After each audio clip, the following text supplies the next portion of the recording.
I'm Kelly, a 43-year-old mother of two, married to Larry, a kind man who's been my support for almost 22nd years. Life's been full of ups and downs, but I've always believed that it's the people with you that make it bearable. That was until my brother Scott decided to take charge. Scott is 10 years younger than me, a whirlwind of bad decisions and wrong priorities. He's the kind of person who thinks the world owes him. Mom always said he'd grow out of it, but at 31 he's still the family's problem. It was a Sunday, the kind that calls for a family gathering at Mom's house. Her house was our safe place, full of childhood memories. As usual, Larry, the kids, and I were there, enjoying Mom's famous roast and her stories from the past. That's when Scott burst in like an unexpected storm. The door slammed against the wall, and he strutted in with a smug smile on his face. He wasn't alone. Clinging to his arm was a young woman, barely out of her teens, with a clearly pregnant belly and a dress more suited for a nightclub than a family lunch. Larry choked on his tea. Lauren, my 13-year-old, asked if she was going to be an aunt. Eric, the 10-year-old, was more interested in why Aunt Olivia's dress was so shiny. Family, meet Olivia, my fiancée, Scott announced, as if he was showing off a prize. Mom's fork dropped. Fiancé, Scott, we talked about this, she said. Olivia flipped her hair and gave us a look that could spoil milk.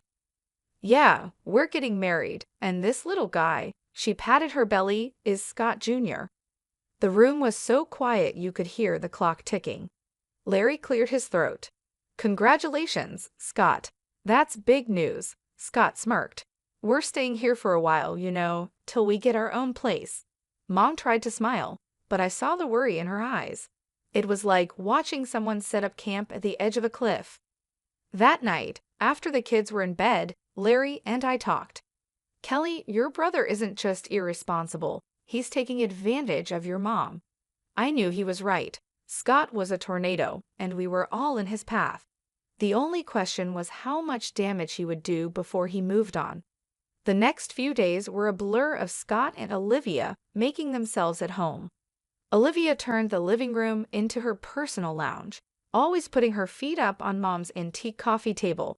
Scott spent his days on his phone, laughing at things no one else found funny.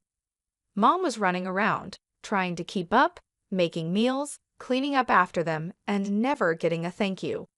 It was like watching someone slowly deflate. One evening, I found Mom alone in the kitchen, looking older than her years. Mom, you can't let them walk all over you, I said. She sighed, Kelly, he's my son, and that's my grandbaby. I can't turn them away. I wanted to scream, to tell her she was being used, but I bit my tongue. Family is complicated, and sometimes love means turning a blind eye, even when you know you shouldn't. That's how our new normal began, Scott and Olivia, the ungrateful guests, and the rest of us trying to keep the peace in a house that suddenly felt too small. Little did I know, this was just the calm before the storm. Living with Scott and Olivia turned our lives upside down. Every morning started with Olivia's loud complaints about her backache or cravings. She'd stroll into the kitchen in her pajamas, demanding breakfast like she owned the place. Kelly, make me some of those pancakes, will you? The baby's craving them, she'd say, without even a please. I'd grit my teeth, trying to keep my cool. Sure, Olivia, let me just get Lauren and Eric ready for school first. Scott was no help either. He'd be lounging on the couch, his feet up on the coffee table, glued to his laptop or gaming. Hey, when's breakfast? He'd yell, not even bothering to look up. Mom tried to play peacemaker. Kelly, they're just young. Remember how we were? I wasn't having it. Mom, we never acted like entitled brats, but she'd just wave me off, scurrying to wait on them hand and foot. Things got worse as Olivia's due date approached. She'd leave a trail of mess wherever she went, dishes piled up, laundry forgotten, and there she'd be, on the phone gossiping for hours. One day, I snapped. I found her in the living room, her feet once again on the coffee table, talking loudly to a friend. And then I told Scott, we need a new car, Something safe for the baby, you know? I marched in. Olivia, this isn't a hotel. You can't expect everyone to clean up after you. She rolled her eyes. Chill, Kelly, I'm pregnant, remember. Scott finally spoke up. Kelly, lay off her. Can't you see she's carrying my kid? I shot back. Being pregnant doesn't give you a free pass to be a slob, Scott.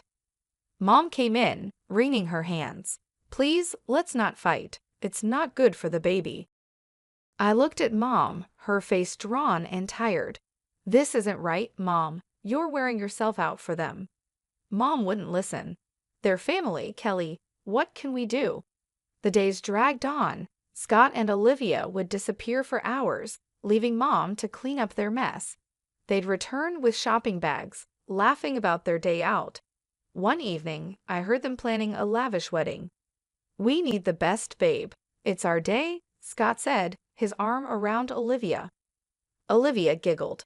Of course, and your mom can help with the expenses, right? I couldn't believe my ears. I confronted them. You're planning a wedding you can't afford and expecting Mom to pay for it. Scott shrugged. Why not? She's got the money. I was livid. You can't keep using Mom like your personal ATM, Scott. My words fell on deaf ears. They just laughed and continued their planning, leaving me fuming. Life in Mom's house had gone from bad to unbearable. Olivia had given birth to a baby boy, Jerry. You'd think that would slow them down, but no, it only gave them more excuses. One morning, I walked into the kitchen to find Mom washing a mountain of dishes. Olivia was sprawled on the sofa, cooing at Jerry, while Scott played some game on his phone. Morning, Mom. Why are you doing all these dishes? I asked, trying to keep my voice steady. Mom just sighed.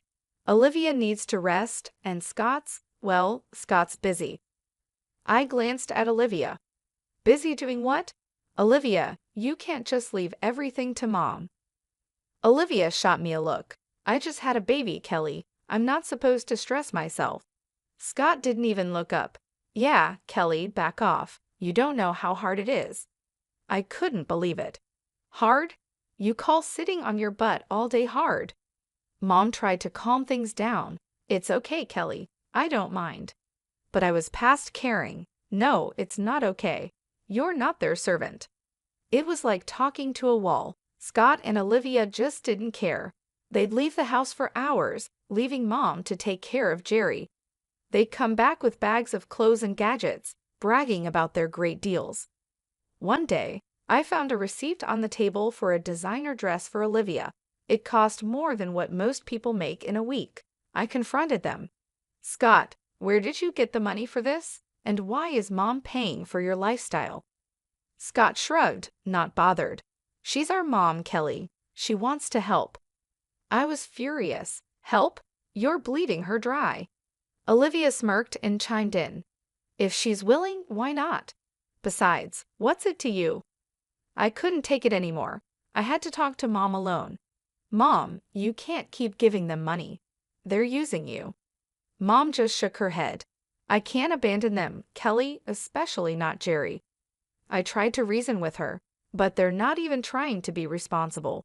Scott's not looking for a job, and Olivia's just spending your money like water. Mom looked away, her voice barely a whisper. I know, Kelly, but they're my children. I have to help them.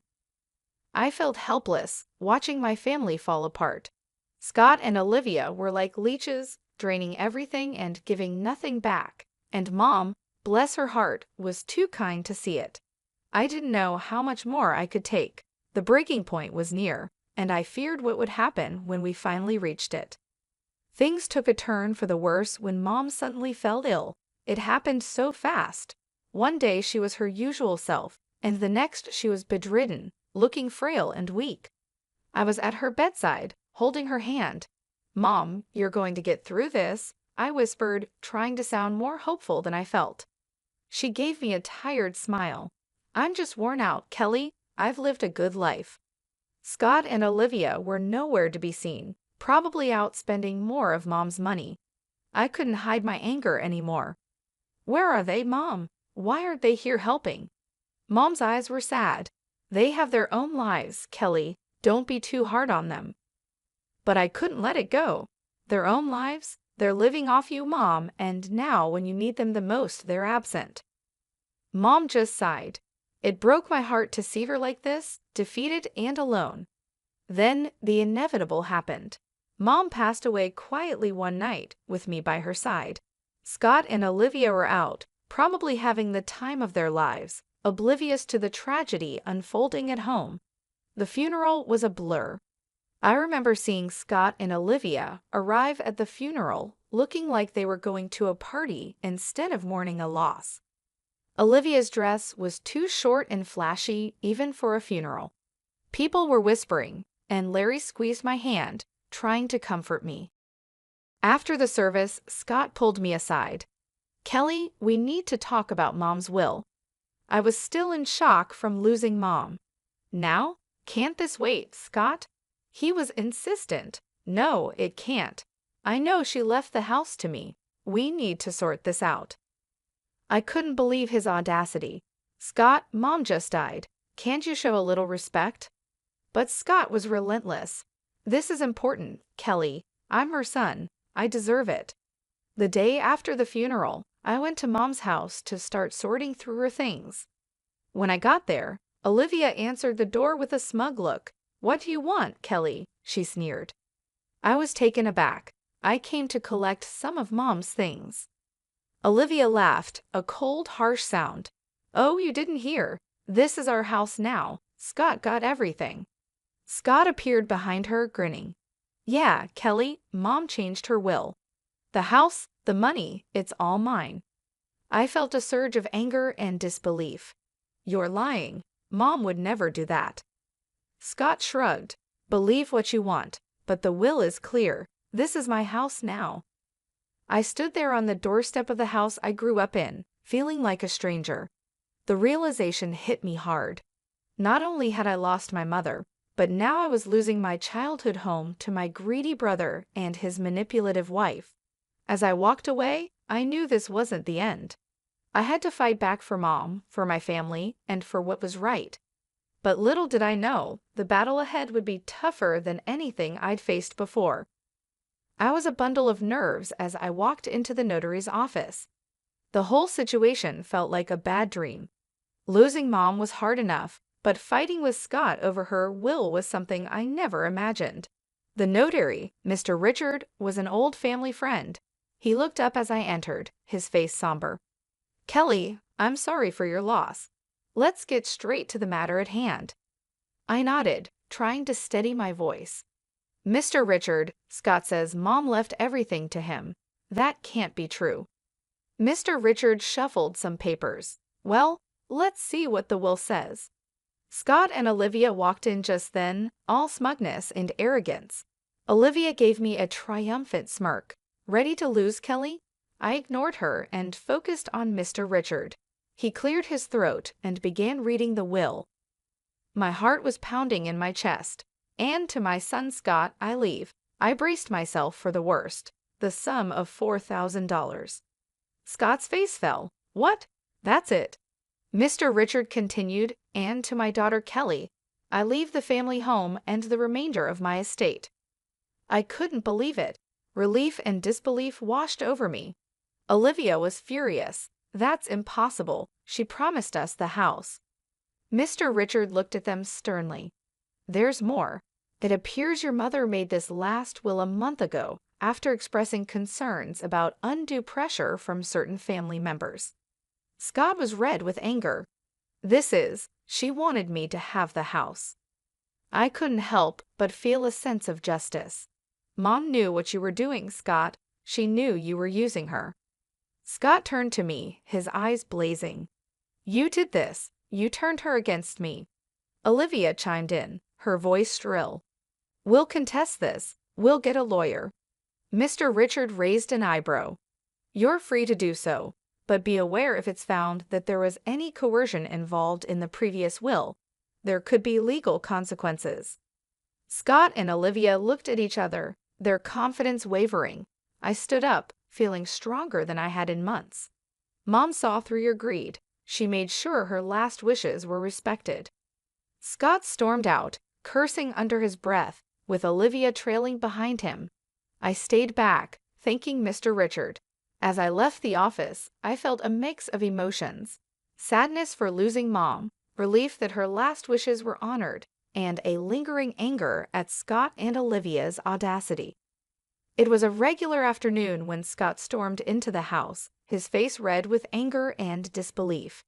200,000 for you, and just a measly 4 grand for me? How is that fair, Kelly? I was sorting through some of Mom's papers, but his outburst made me pause. Scott, that's what Mom decided. You know she always had her reasons. He slammed his hand on the table, making me jump. Reasons? What reasons could she possibly have to screw me over like this? I took a deep breath, trying to keep my cool. Maybe because you and Olivia have been bleeding her dry for years. Scott's face contorted with rage. That's not fair. We deserve that money. That's when I found it, tucked away in a drawer, a letter from Mom. Her handwriting was unmistakable. I pulled it out and started reading. Scott's eyes were fixed on me, a mix of curiosity and fear. What's that? It's from Mom. I said, my voice steady. She explains everything here. The letter laid it out clearly. Mom had originally set aside $200,000 each for Scott and me, but as Scott and Olivia kept asking for money, she started deducting from his share. I looked up at Scott, his face shocked. By the time she wrote her last will, you'd already taken $96,000, Scott. There was only $4,000 left. Scott staggered back as if he'd been hit. No, that can't be true. I felt a surge of anger. It's all here, Scott. Every cent you and Olivia took came out of your inheritance. He looked lost, his eyes darting around the room. But I didn't know. That's the problem, Scott. You never knew or cared to know. I snapped, my patience wearing thin.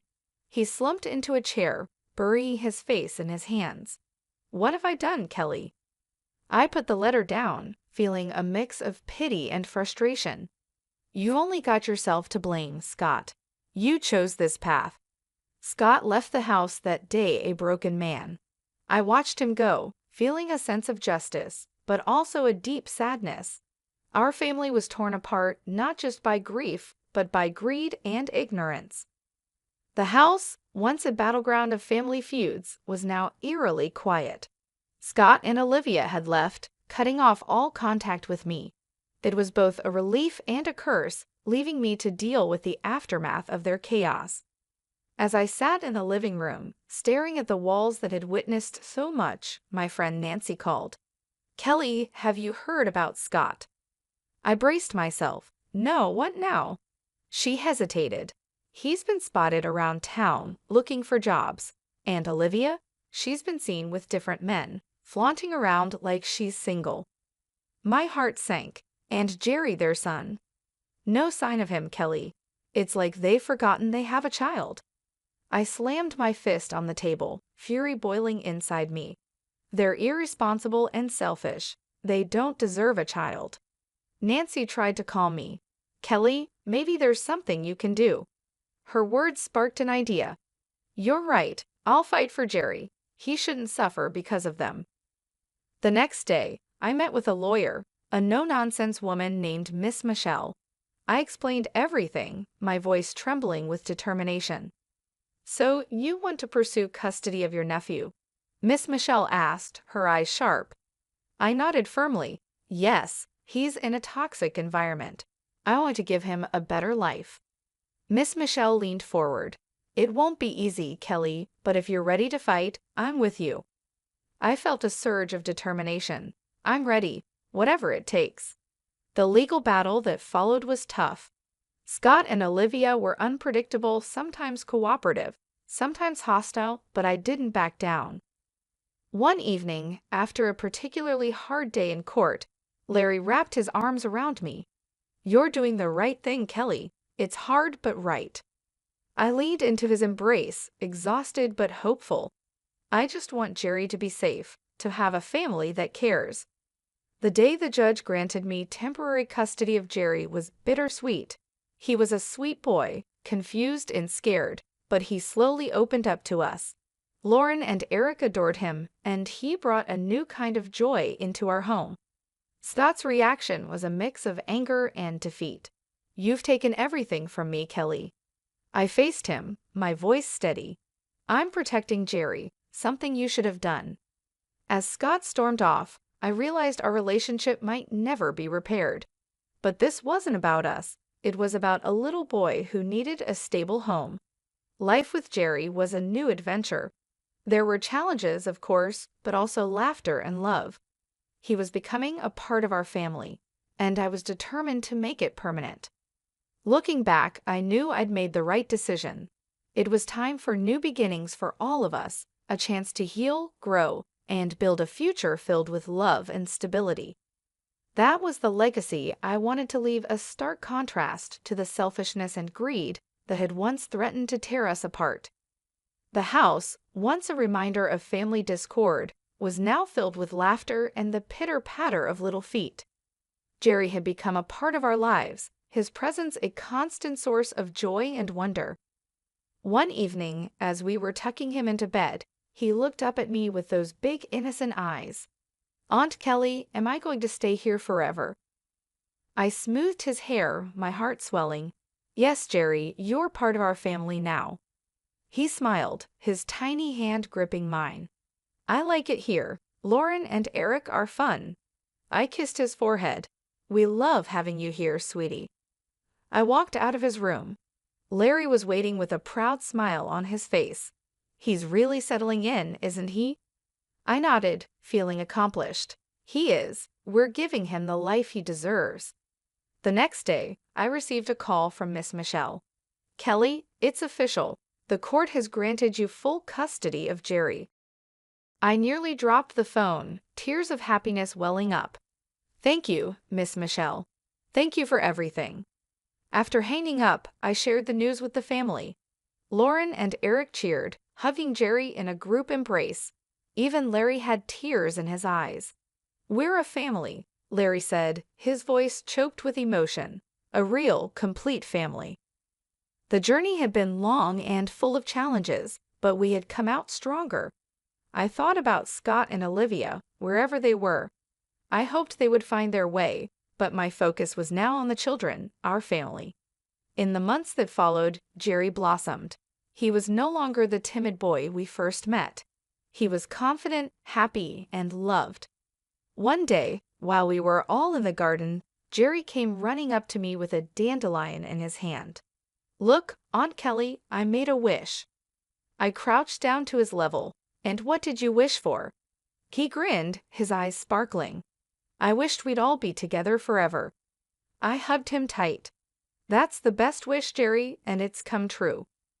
As I looked around at my family, I felt a deep sense of peace. We had weathered the storm and emerged stronger. Our future was filled with hope, love, and the promise of new beginnings. This was our story, a testament to the strength of family and the power of love. It was a future of hope, and we were ready to embrace it with open arms.